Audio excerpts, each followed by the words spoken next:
আমি এসেছি দক্ষিণ দিনাজপুর জেলার গঙ্গারামপুর একটা ছোটো শহর থেকে। তো ইউটিউব থেকে দেখে আমি বিগ ডারমা সম্পর্কে জানতে পারি এবং এখানে এসে প্রথম দিনেই আমার এইটুকু বিশ্বাস হয়ে গেছে যে না, এখান থেকে আমি করাবো, এই ক্লিনিকটাই সবথেকে বেশি বেস্ট হবে আমার জন্য।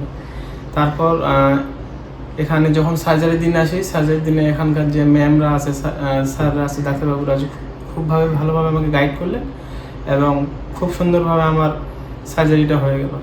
এখন আশা করছি রেজাল্টটা খুব ভালো হবে।